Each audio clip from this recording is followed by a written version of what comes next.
Então, vamos começar o nosso estudo hoje do Evangelho e do Livro dos Espíritos. Nós vamos ler o Evangelho, depois nossa Malvina vai fazer a nossa oração. Nós estamos na introdução ainda, né? Estamos aqui naquela parte que seria uma espécie de dos conceitos, né, de algumas palavras, um índice mesmo, mas dando o conceito do que aquela palavra significa. Cuidado que Kardec teve, né, de trazer para que nós pudéssemos, como Jesus fala várias vezes esses termos, o evangelho dele, também vai aparecer em Atos dos Apóstolos, tudo, ele quis trazer esse espécie de índice mesmo para nós. Então, nós já vimos alguns, né, e hoje nós estamos vendo os saduceus. Paramos aqui. Vimos os fariseus, né, que era uma seita. Os fariseus, querendo ou não, rindo ou chorando, eles eram espiritualistas, né? Os fariseus acreditavam em Deus. Agora vamos, mas eles tinham aquela questão, né, de colocar a letra, a escritura e a interpretação que eles davam como sendo a verdade. Então eles criaram esses dogmas, né? Nós vimos inclusive ontem o que é um dogma. Agora vamos ver os saduceus. É uma seita judia que se formou por volta do ano 248 antes de Jesus Cristo, e cujo nome lhe veio de Sadoc, seu fundador. Não criam, quer dizer, não acreditavam na imortalidade, nem na ressurreição, nem nos anjos bons e maus. Entretanto, criam em Deus, eles acreditavam só em Deus. Mas eles não acreditavam na imortalidade da alma, né? Então, eram materialistas. A verdade é essa.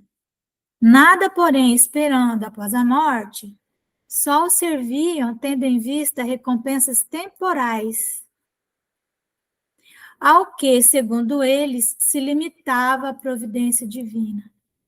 Então, nós vimos também, nós falamos, né, que haviam espíritos que eles consideravam que seriam deuses, né, ou até anjos, mas que eram esses espíritos nobres que ficavam, não chegavam a encarnar, não é? Lá no tempo de Abraão, tempo bem antigo. Por quê? Por que eles não encarnavam? Porque era muito penoso para eles encarnarem.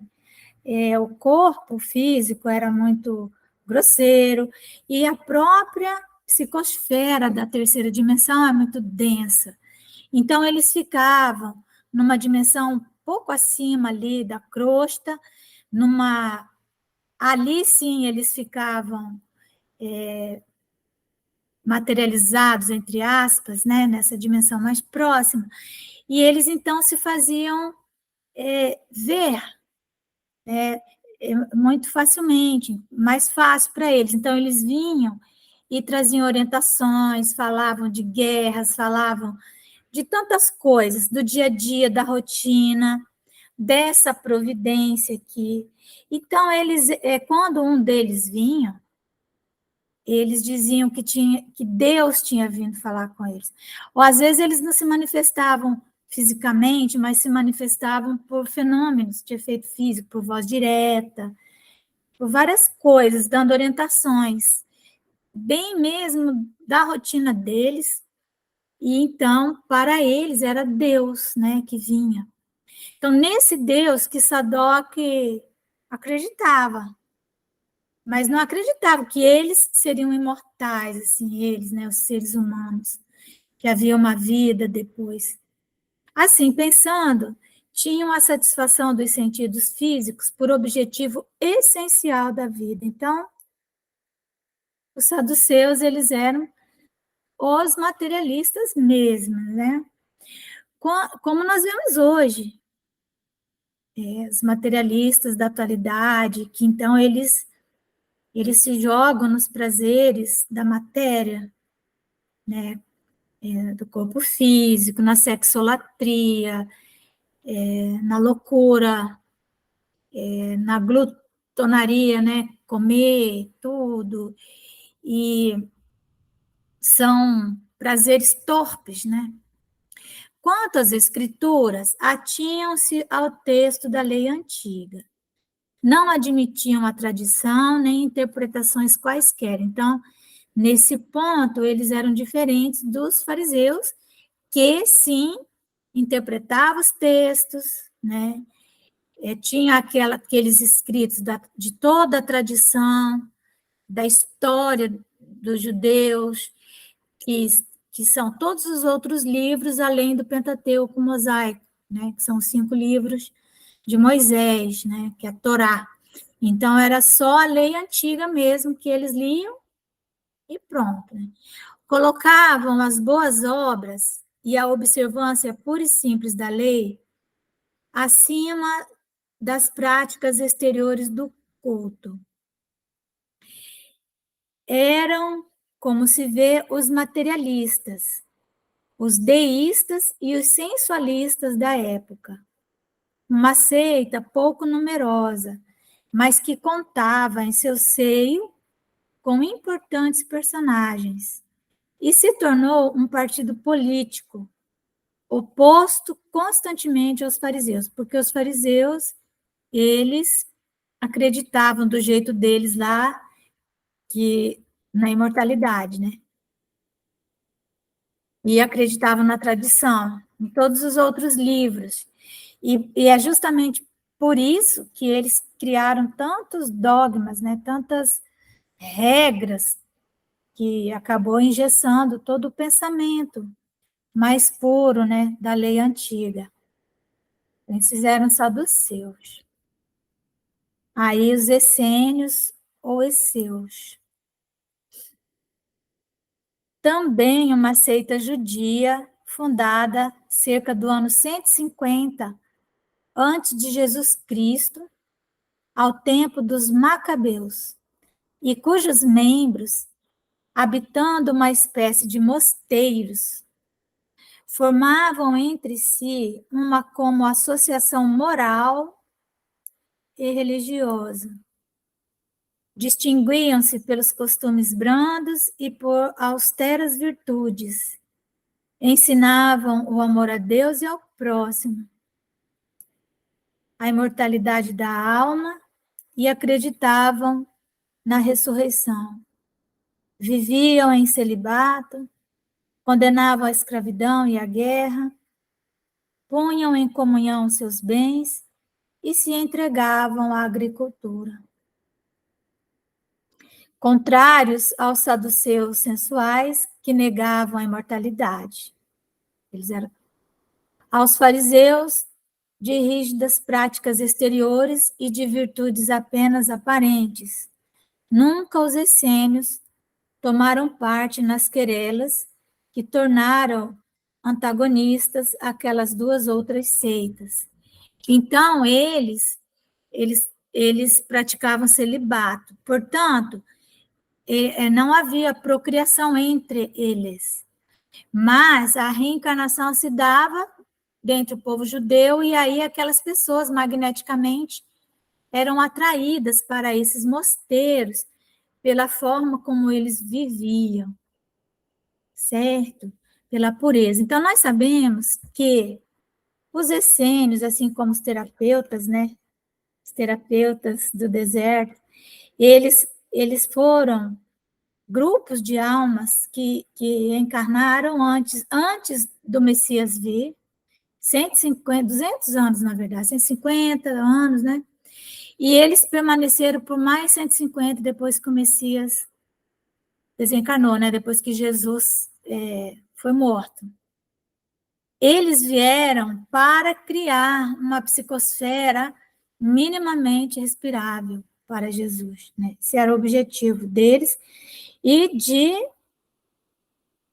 inúmeras outras almas também, né?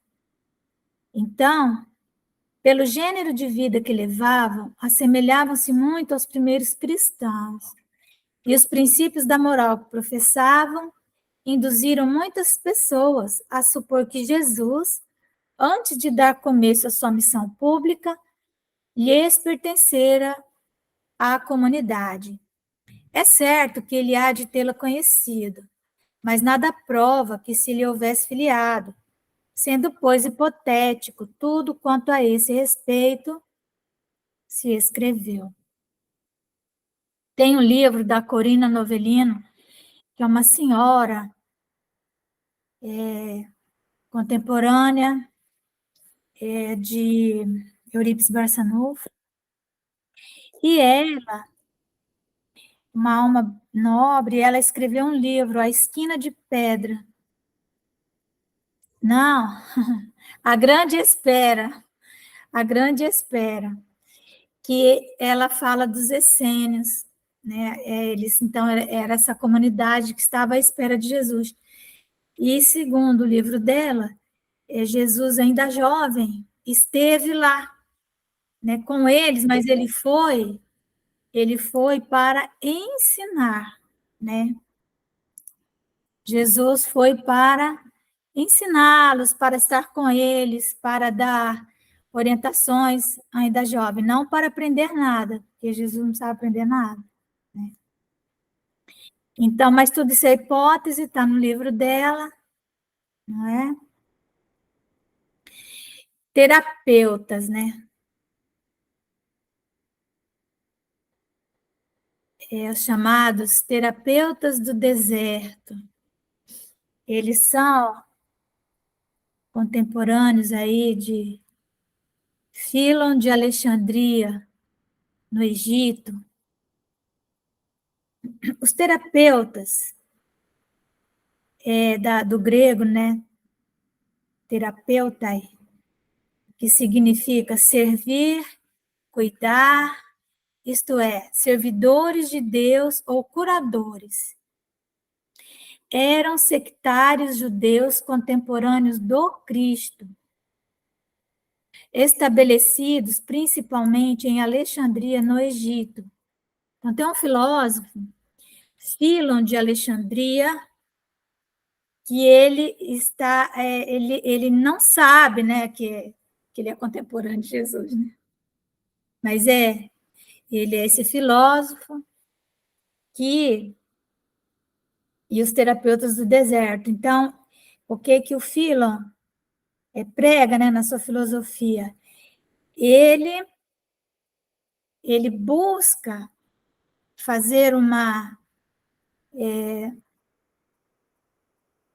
juntar, né, o pensamento helênico, né, a cultura helênica dos gregos, né, e também dos romanos, né, a cultura helênica, mas que é grega, né, basicamente a sua origem, todo aquele conhecimento dos filósofos gregos, Sócrates, Platão, Aristóteles, né? Ele busca mostrar que é possível que a lei de Moisés ela tem sintonia assim com esse pensamento, que as pessoas poderiam viver em paz. Então, em Alexandria, ainda no período dele, ainda havia paz, mas já estavam começando novamente as perseguições aos judeus, né? Por questões lá. E ele, então, ele procura de todas as formas harmonizar, né? Judeus com os romanos, enfim, né? Mas era muito com os egípcios, mas era muito difícil mesmo, né? Porque os judeus, eles tinham eles tinham passado um período assim de muita paz e de muita liberdade, porque aqueles que assumiram, né, o Egito, eles deram muita liberdade para eles, né, terem seus cultos, e eles, então, trabalhavam muito, então eles também tinham muito dinheiro, e, enfim, eles começaram a ser considerados aqueles que faziam divisões e tal, e começaram, então, perseguições e brigas e confusão, e esse Filo de Alexandria, ele tentou muito harmonizar tudo isso, é muito mesmo, e ele, então, é muito conhecido, né, esse filósofo. Ele faz parte desses terapeutas do deserto. Tinham muita relação com os essênios, cujos princípios adotavam, aplicando-se como esses últimos à prática de todas as virtudes. Eram de extrema frugalidade na alimentação, também celibatários, votados à contemplação e vivendo vida solitária, constituíam uma verdadeira ordem. Aqui o Filo. Verdadeira ordem religiosa aqui, ó, Filo. Filo, filósofo judeu platônico de Alexandria, foi o primeiro a falar dos terapeutas, considerando-os uma seita do judaísmo.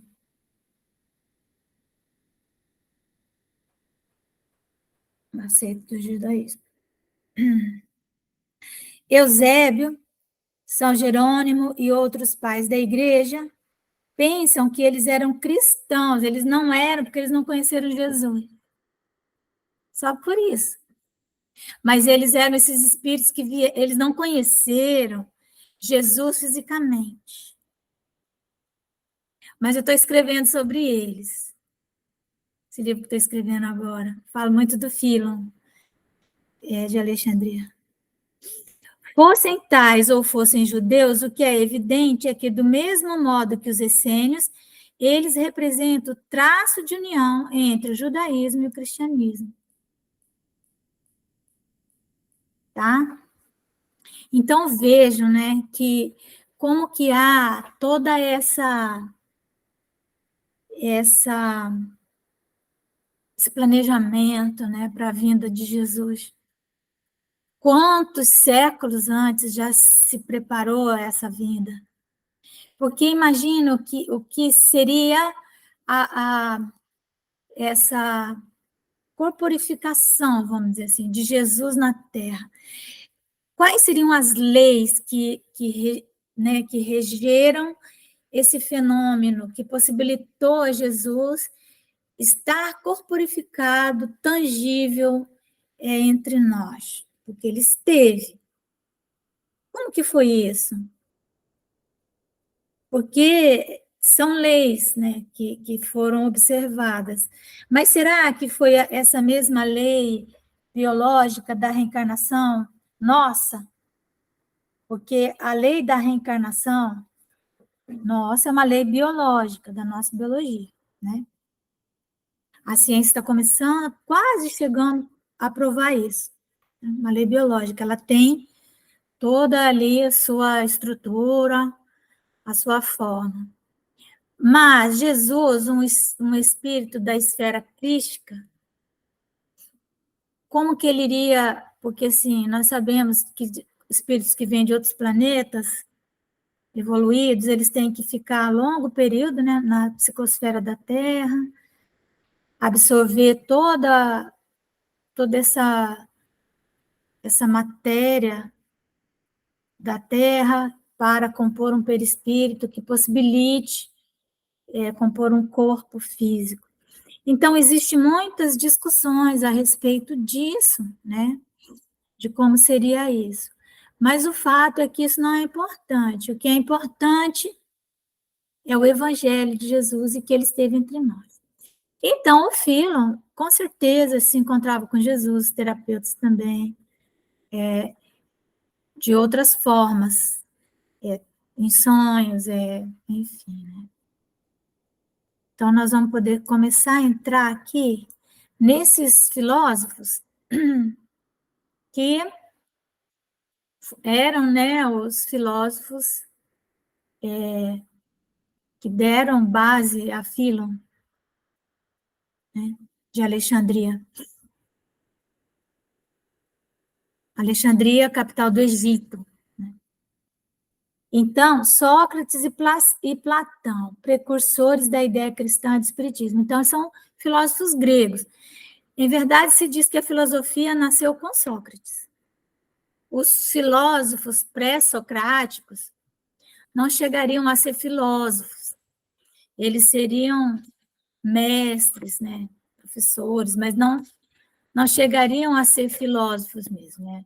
A construção de um raciocínio bem lúcido, ele veio com Sócrates. Então, lembrando que Sócrates não escreveu nada. Quem escreveu foi Platão, que foi seu discípulo. Então, ele que escreve.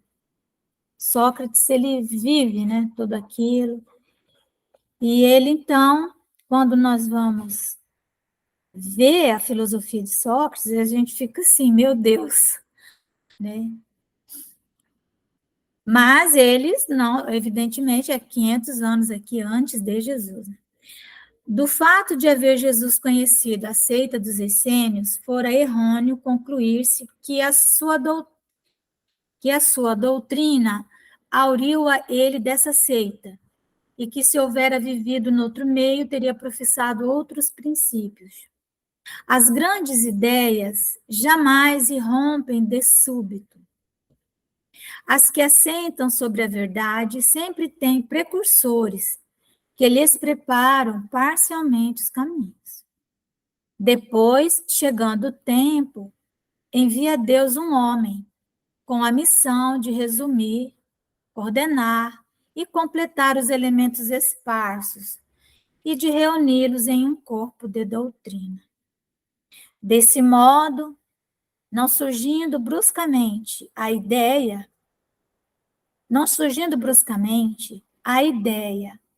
ao aparecer, encontra espíritos dispostos a aceitá-la. Por quê?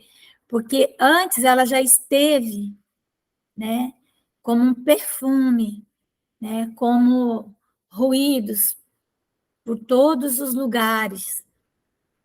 De uma forma ou de outra, as pessoas foram acessando esse conhecimento.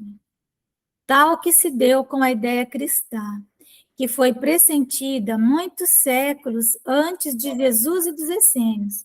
E Jesus, os essênios é 200 os essênios é 248 anos, 250, os terapeutas 150, né? Mas Sócrates e Platão são 500 anos, né? Sócrates. Que foi tendo por principal precursores Sócrates e Platão. Sócrates, como Cristo, nada escreveu, ou pelo menos nenhum escrito deixou. Como Cristo, teve a morte dos criminosos, vítima do fanatismo, por haver atacado as crenças que encontrara e colocado a virtude real acima da hipocrisia e do simulacro das formas. Por haver, numa palavra, combatido os preconceitos religiosos.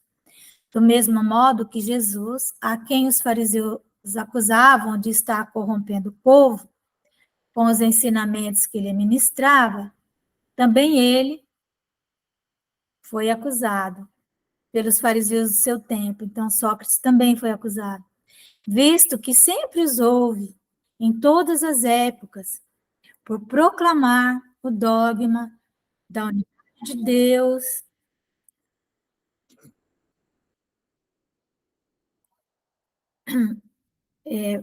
por proclamar. Peraí, estou lendo aí. O dogma da unidade de Deus, da imortalidade da alma e da vida futura. Assim como a doutrina de Jesus só a conhecemos pelo que escreveram seus discípulos, da de Sócrates, só temos conhecimento pelos escritos de seu discípulo Platão, aquilo que eu falei. Julgamos, então Kardec fala assim, ó, julgamos conveniente resumir aqui os pontos de maior relevo para mostrar a concordância deles com os princípios do cristianismo. Aos que considerarem esse paralelo uma profanação e pretendam que não pode haver paridade entre a doutrina de um pagão, porque Sócrates era pagão, e a do Cristo, dizemos que não era pagã a de Sócrates, pois que objetivava combater o paganismo, justamente. É por isso que ele foi considerado, né, um herege. Que a de Jesus, né, a doutrina de Jesus, mais completa e mais depurada do que aquela, nada tem que perder com a comparação. Até porque Allan Kardec está falando que ele foi um precursor. Então, nós temos que entender que o pensamento religioso na humanidade, ele sofre uma evolução, né? A lei da evolução universal. Então, a evolução do pensamento religioso é na humanidade. A dimensão religiosa do pensamento, que tem que começar, evidentemente, na filosofia, né? Para transcender para a religião. Que a religião, ela está transcendendo a filosofia. A verdade é essa, né? Ela transcende a filosofia. A religiosidade na religião, não as seitas, as instituições religiosas, mas a religião, ela está numa dimensão que a gente vai chamar do incognoscível, né? Então, o homem há chegado a um ponto em que a luz emerge por si mesmo de sob o alqueire. Ele se acha maduro bastante para encará-la, tanto pior para os que não ousem abrir os olhos.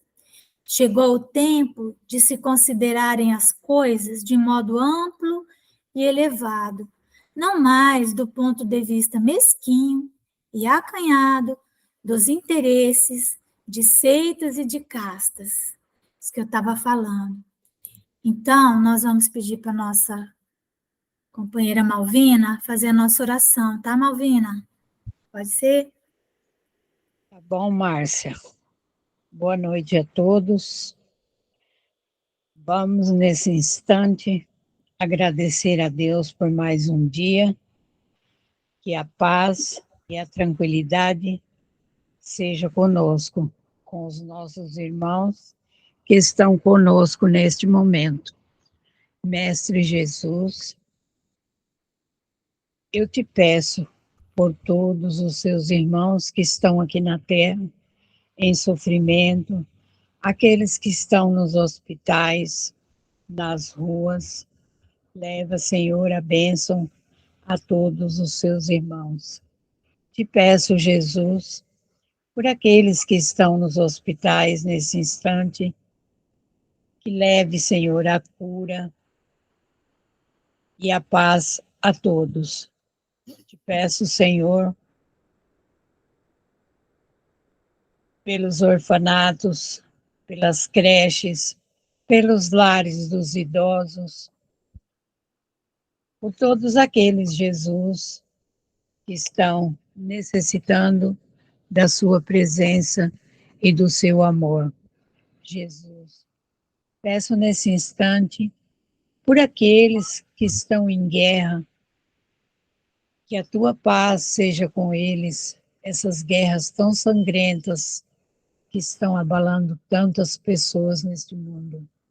Leva, Jesus, a paz e a serenidade a esses países. Peço também, Senhor, pelo nosso Brasil, que os governantes possam entender aquilo que estão fazendo por nós e o que não estão fazendo.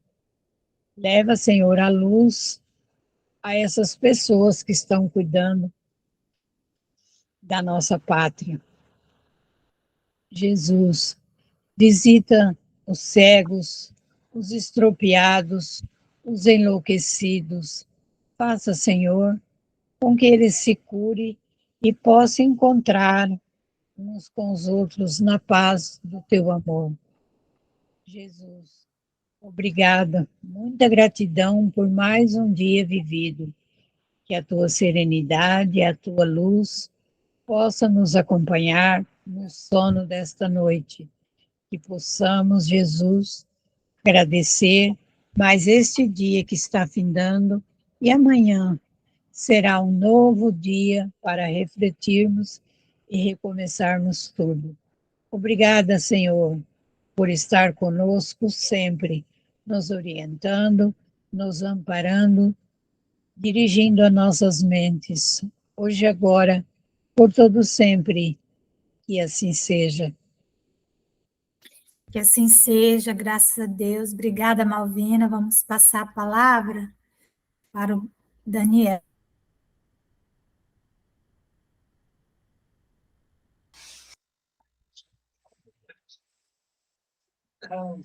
Então vamos lá, capítulo 2 da encarnação dos espíritos. Objetivo da encarnação. Questão 132 pergunta: qual o objetivo da encarnação dos espíritos? E a resposta: Deus lhes impõe a encarnação com o fim de fazê-los chegar à perfeição. Para uns é expiação, para outros missão. Mas, para alcançarem essa perfeição, têm que sofrer todas as vicissitudes da existência corporal. Nisso é que está a expiação. Visa ainda outro fim a encarnação, o de pôr o espírito em condições de suportar a parte que lhe toca na obra da criação. Para executá-la é que, em cada mundo, toma o espírito um instrumento de harmonia com a matéria essencial desse mundo, a fim de aí cumprir, daquele ponto de vista, as ordens de Deus. É assim que, concorrendo para a obra geral, ele próprio se adianta. Comentário de Kardec. A ação dos seres corpóreos é necessária à marcha do universo. Deus, porém, na sua sabedoria, quis que nessa mesma ação eles encontrassem um meio de progredir e de se aproximar dele. Deste modo, por uma admirável lei da providência, tudo se encaixa, tudo é solidário na natureza. Então, questão 133.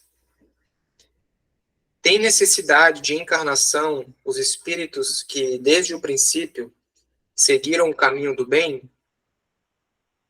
Resposta: todos são criados simples e ignorantes e se instruem nas lutas e tribulações da vida corporal. Deus, que é justo, não podia fazer felizes uns sem fadiga e trabalhos, conseguintemente sem mérito. Aí, item A aqui dessa pergunta. Mas, então, de que serve aos espíritos terem seguido o caminho do bem, se isto não os isenta dos sofrimentos da vida corporal? E a resposta: chegam mais depressa ao fim. Demais, as aflições da vida são muitas vezes a consequência da imperfeição do espírito. Quanto menos imperfeições, tanto menos tormentos. Aquele que não é invejoso, nem ciumento, nem avaro, nem ambicioso, não sofrerá as torturas que se originam desses defeitos. Então, basicamente, a lei é para todos, né? Todo mundo tem que passar pelas experiências corpóreas, mas aquelas pessoas que fazem as escolhas mais sábias, que estão mais alinhadas, digamos assim, né, com a lei divina, essas pessoas naturalmente vão ter menos problemas, né? porque elas vão adquirir menos débitos, elas vão atrair menos atenção negativa para elas, né? Então, pessoas que são discretas, pessoas que são calmas, pessoas que andam em ambientes equilibrados e tal, dificilmente essas pessoas passam por grandes tribulações, né? Hora ou outra isso pode acontecer, né? Mas essas pessoas, por ter esse perfil de comportamento, mesmo quando acontece algum problema, elas conseguem encarar isso de forma mais tranquila, porque a gente é acostumado a ver os problemas que acontecem com a nossa ótica, né? Com a nossa lente. E cada pessoa, cada indivíduo, de acordo com as experiências que ele tem ao longo das encarnações, ao longo do progresso que ele realizou até o momento em que ele está enfrentando aquela experiência, ele vai ter uma capacidade de enxergar, de ampliar aquele problema, de forma que ele pareça muito maior do que realmente é, né? Então, assim, você pode ter duas pessoas que estão em países diferentes, por exemplo, e estão passando pelo mesmo problema. Uma doença no membro da família ou na própria pessoa, né? Vamos considerar assim, a pessoa está com uma doença complexa, complicada e tal, e uma delas simplesmente tem uma capacidade de aceitar, de se resignar e tal. Então, o sofrimento é muito menor para ela, né? E ela está passando pelo mesmo problema que outra pessoa que está ali sofrendo muito mais, né? Isso levando ao extremo, né? Mas isso também acontece com pequenas coisas do dia a dia, né? Existem pessoas que se irritam com muita facilidade em questões banais, por exemplo, questões do trânsito, e no ambiente de trabalho, por exemplo, às vezes numa reunião, alguém discorda da pessoa e ela já muda, né, a forma de se comunicar, já começa, às vezes, a ficar irônica. Eu já vi muito isso, né, em vários ambientes, assim. A pessoa com um mínimo de contrariedade, o tom dela fica mais irônico, você vê que a pessoa está se preparando ali para um confronto mais sério, né? Então, essa pessoa, certamente, ela vai para casa e vai ficar raciocinando, vai ficar pensando naquilo, né? Enquanto outras pessoas que refletem mais, que têm o hábito, né, de fazer reciclagem mental, de fazer prece, de fazer oração, de manter um comportamento mais equilibrado, ela não vai passar por isso de forma alguma, né? Então, para ela, vai ser só mais um dia que alguém discordou dela, né? E a outra não, a outra vai... E aí, às vezes, acontece, aí manda uma indireta na rede social, alguma coisa, então aí começa a criar essas coisas, né? E aí a pessoa começa a ter crise de ansiedade, começa a passar por processos mais complexos, né, emocionais e tal, depressão, aí precisa tomar remédio controlado, e os remédios, qualquer remédio tem efeito colateral, então, principalmente esses que são famosos aí enfim, para depressão, mas que todo mundo tem que tomar, é o que tem, né? Mas, assim, sempre vai ter, né? Ele sempre vai alterar alguma coisa do seu corpo ali, né? Então, isso a longo prazo pode te gerar outros problemas que você não teria se lá atrás você simplesmente tivesse resolvido deixar passar aquilo, né? Você tivesse simplesmente criado hábitos melhores, né? Então, basicamente é isso, né? O melhor remédio para qualquer coisa é você seguir o caminho cristão, digamos assim, né? Ver o que Jesus... não que Jesus faria, porque a gente não vai conseguir fazer, mas onde ele direcionaria, né? Então, às vezes, a gente está numa situação difícil, numa complexa, tenta se imaginar falando com Jesus e perguntando para ele, e tenta imaginar qual seria a resposta, né? E aí tenta seguir, né? E aí, isso aí possivelmente já vai te livrar de grandes problemas, né? Então, agora vamos para um subtópico aqui, a alma. E aí, Kardec pergunta, na questão 134, o que é a alma? E os espíritos respondem que é um espírito encarnado. Aí, Kardec insiste, que era a alma antes de se unir ao corpo? E os espíritos respondem, o espírito. E Kardec continua, as almas e os espíritos são, portanto, idênticos, a mesma coisa? E resposta, sim, as almas não são senão os espíritos.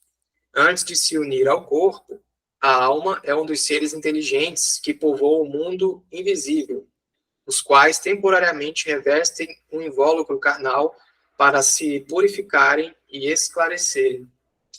E é engraçado isso que fala assim, temporariamente, né, se reveste. Então, aqui, isso é falado na doutrina espírita em várias ocasiões, mas aqui já fica o indício de que o normal é a vida espiritual, né, e não a material, né, porque ele fala que temporariamente se revestem de um invólucro, né? Então, uma das interpretações que já dá para tirar dessa resposta é que o normal é você viver no mundo espiritual, né? E aqui, por mais tempo que leve para você se purificar, na escala cósmica, que é infinito, o tempo, se você levou 1 trilhão de anos, para o infinito isso continua sendo pouco, continua sendo nada. Então é por isso que o normal é a vida espiritual, porque para um espírito que é perfeito, o período de tempo da existência dele que ele passou encarnando é muito curto, é muito pequeno, né?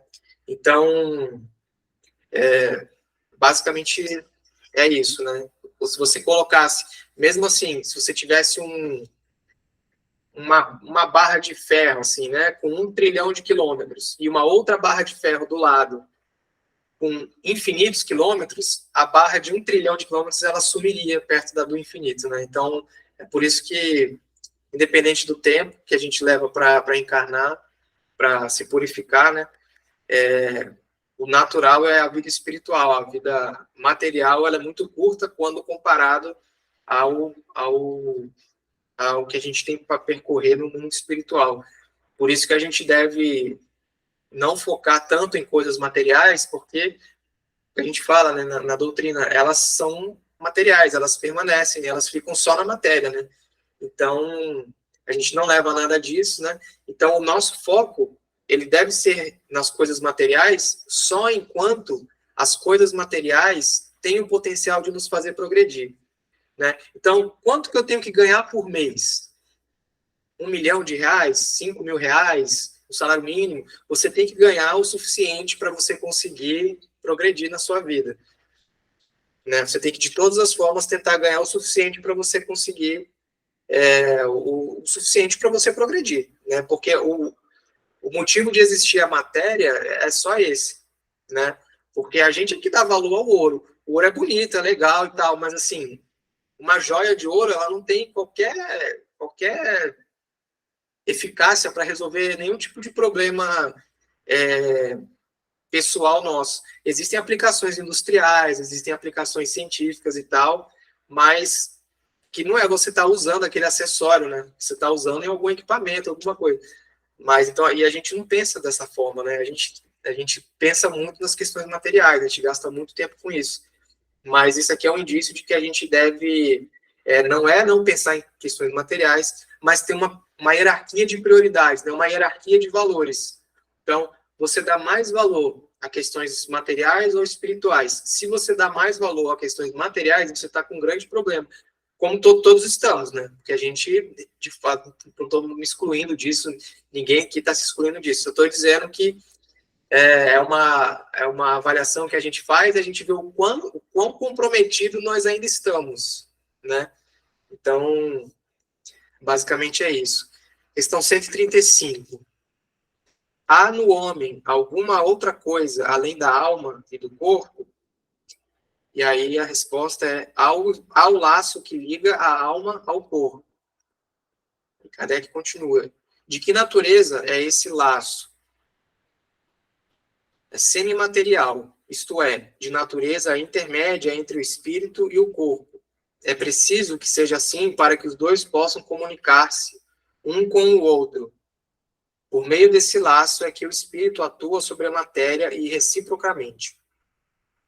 Aí, comentário de Kardec, o homem é, portanto, formado de 3 partes essenciais.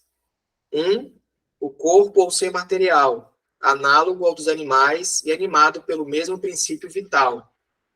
2, a alma, o espírito encarnado que tem no corpo a sua habitação. E 3, o princípio intermediário ou perispírito, substância semimaterial que serve de primeiro envoltório ao espírito e liga a alma ao corpo. Tal, um fruto, o germe, o perisperma e a casca. E esse laço aí é o... Acho que tem um nome bonito que uns dizem laço da vida, né? Que é o que faz a conexão entre o que é material e o que é imaterial.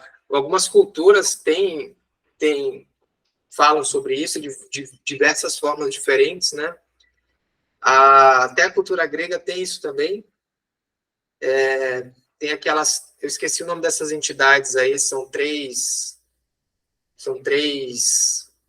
como se fossem três senhoras idosas lá, e que elas ficam cuidando dos laços, né? É quando alguém desencarna, ela... Seria as parcas? Eu acho que sim, eu não lembro mais o nome. E o corpo, às vezes, eles chamam de corpo astral, né? Sim. Corpo astral, enfim.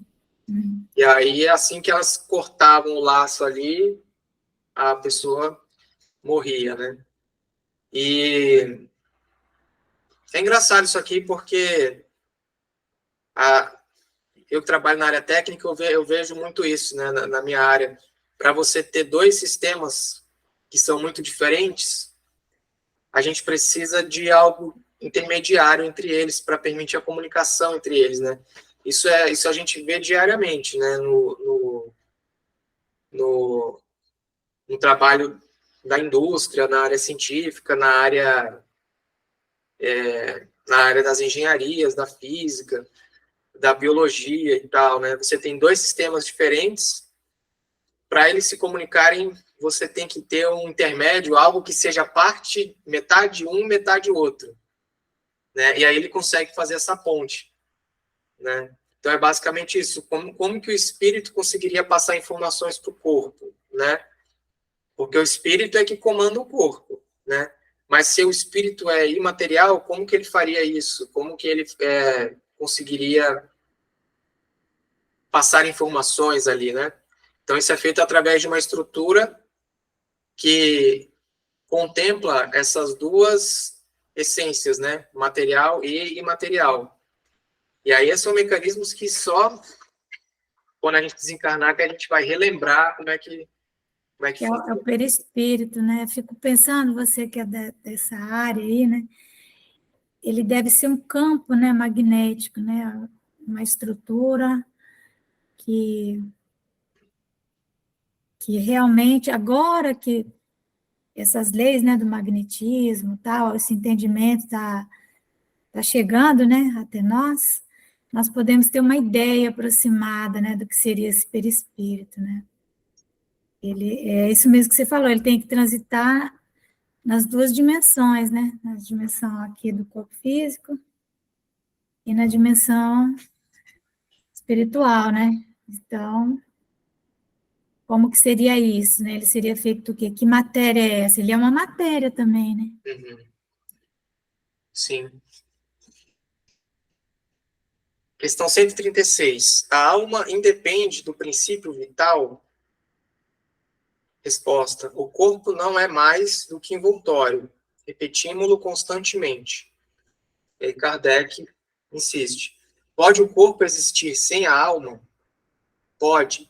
Entretanto, desde que cesse a vida do corpo, a alma o abandona. Antes do nascimento, ainda não há união definitiva entre a alma e o corpo, enquanto, depois dessa união se houver estabelecido, a morte do corpo rompe os laços que o prendem à alma e esta o abandona.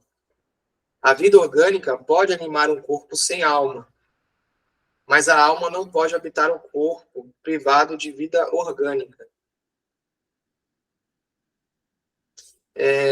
Porque o corpo ele tem vários mecanismos absolutamente materiais, que ele não depende de comandos de espírito, né? O espírito consegue comandar, né, de forma indireta, mas isso é muito comum, você pegar em experimentos de laboratório, né, você pegar animais mortos ali e tal, e você estimular eletricamente tecidos ou regiões musculares, e aí tem contração, né?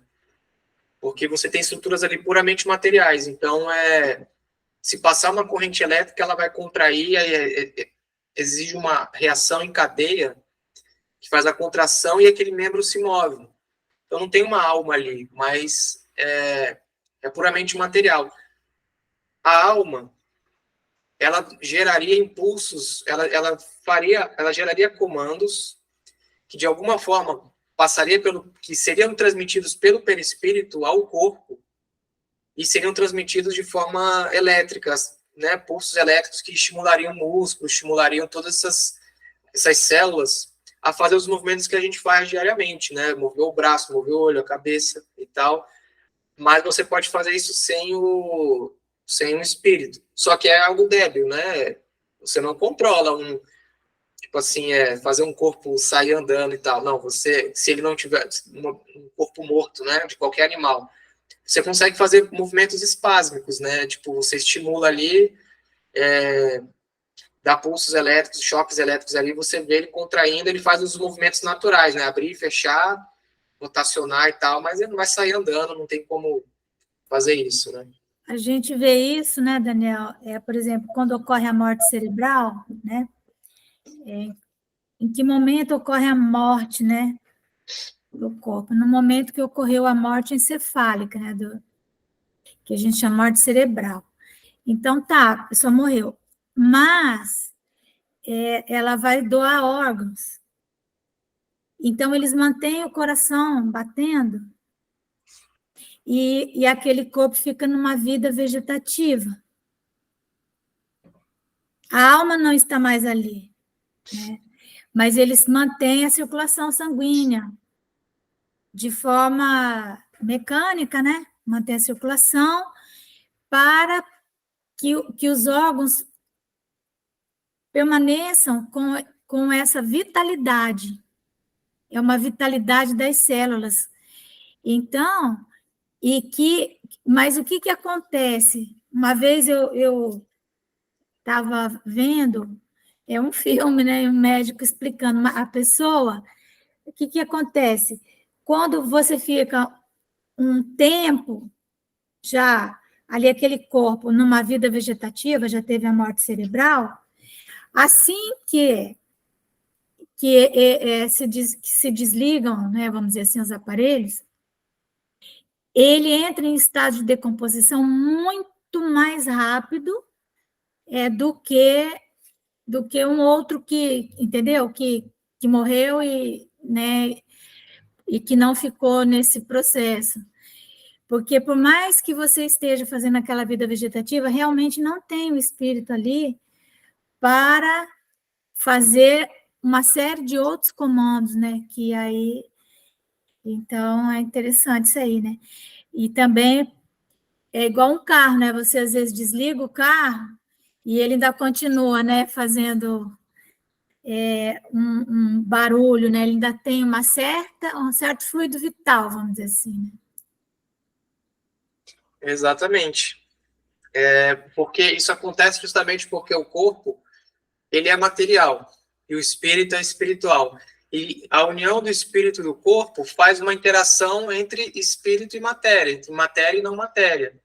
Então, quando uma deixa de existir, ou melhor, quando uma deixa de influenciar, a outra permanece até o ponto em que ela pode permanecer sozinha. O negócio falou do carro.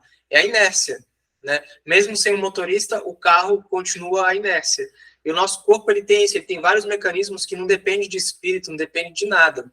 Inclusive, os médicos fazem isso, né? Você fica lá, ele bate no seu joelho ali com o martelinho, sua perna levanta, né? Não tem nada a ver, você toma até um susto, o espírito não comandou aquilo, mas é puramente mecânico, né? Então, o corpo ele tem uma parte que é puramente mecânica, e ela é comandada pelo espiritual, mas na ausência de um espiritual é possível tranquilamente você fazer estímulos materiais ali e ter respostas, né? Aí Kardec insistindo ainda, que seria o nosso corpo se não tivesse alma? Simples massa de carne sem inteligência, tudo o que quiserdes, exceto um humano. Questão 137. Um espírito pode encarnar a um tempo em dois corpos diferentes? Resposta: não. O espírito é indivisível e não pode animar simultaneamente dois seres distintos. Aí fala aqui para ver o Livro dos Médiuns, capítulo 7, da bicorporidade e da transfiguração. Questão 138. Que se deve pensar da opinião de quem considera a alma o princípio da vida material? Resposta: é uma questão de palavras, com que nada temos. Começai por vos entenderdes mutuamente. Bem interessante a resposta. Resposta curta e grossa, né? Mas interessante, porque essas palavras, alma, espírito e tal, elas têm inúmeras interpretações em várias culturas. Mesmo na nossa, a gente tem hora que usa alma para uma determinada conotação e tal. Então, é só uma questão de palavras mesmo, né? De vocabulário. Inclusive, você pode ter uma língua que nem tem essa palavra. E aí, como é que eles traduziriam, por exemplo, o Livro dos Espíritos para essa língua e tal? É complicado, você tem que... Tem várias palavras que só existem no português, tem várias palavras que só existem em determinada língua, e tem palavras que não existem em determinadas línguas. Então, isso é muito complicado, porque a gente utiliza a linguagem, palavras, né? Para poder descrever coisas, para nos comunicarmos e tal. Então, se você houver pobreza no seu arsenal de recursos ali, você vai, enfim, você vai gerar problemas, né? De interpretação. Questão 139. Alguns espíritos, e antes deles, alguns filósofos definiram a alma como uma centelha química emanada do grande todo. Por que essa contradição? Não há contradição. Tudo depende das acepções das palavras. Porque não tendes uma palavra para cada coisa? Aí Kardec comenta: o vocábulo alma se emprega para exprimir coisas muito diferentes. Uns chamam alma ao princípio da vida, e nessa acepção se pode, com acerto, dizer, figuradamente, que a alma é uma centelha anímica emanada do grande todo. Estas últimas palavras indicam a fonte universal do princípio vital, de que cada ser absorve uma porção e que, após a morte, volta à massa de onde saiu. Esta ideia, de nenhum modo, exclui a de um ser moral, distinto, independente da matéria e que conserva sua individualidade. A esse ser, igualmente, se dá o nome de alma, e nesta acepção é que se pode dizer que a alma é um espírito encarnado. Dando da alma definições diversas, os espíritos falaram de acordo com o modo por que aplicavam a palavra, e com as ideias terrenas de que ainda estavam mais ou menos imbuídos. Isto resulta da deficiência da linguagem humana, que não dispõe de uma palavra para cada ideia, onde uma imensidade de equívocos e discussões.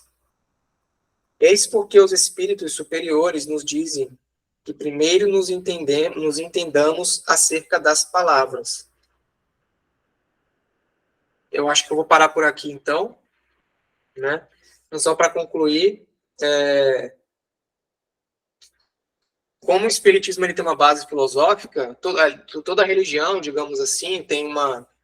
E filosofia é aquilo, né? É tudo, nada é nada. Então, as definições são muito voláteis, é muita interpretação, é muito... Não, isso não é uma crítica que eu estou falando que para você ser um filósofo, né, para você ter esse grau de entendimento aí, é muita experiência que você tem que ter, porque senão você, de fato, não compreende nada, né? Hoje é tranquilo, você se matricula numa faculdade de filosofia, você vai ser filósofo. Mas, na prática mesmo, quanto que você vai, de fato, conseguir penetrar aí, né, nas nuances aí, né, do que é preciso para ser um filósofo, né? Então, basicamente isso. Obrigada, Dani. Pedir para Juliane, você poderá fazer nossa oração? Nossa. Foi muito maravilhoso hoje, como sempre. Então faz oração para nós. Sim. Ajuda aqui.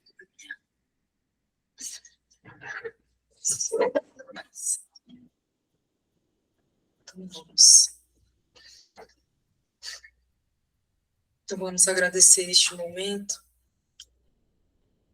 de tanto aprendizado, iniciando com o Evangelho,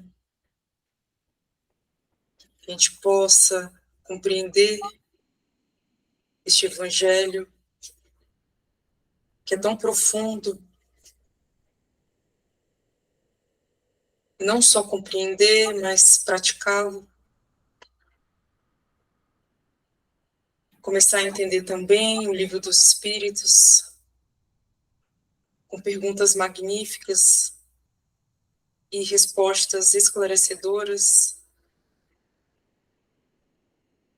para cada vez mais a gente estar próximo de Deus, próximo de Cristo, próximo dos bons espíritos, e assim criando uma afinidade, uma aproximação. Que possamos dormir em paz esta noite e que possamos ter uma boa semana. Que assim seja, graças a Deus. Que assim seja, graças a Deus. Obrigada. Tão lindos todos. Bom. Estou adorando essa terça-feira.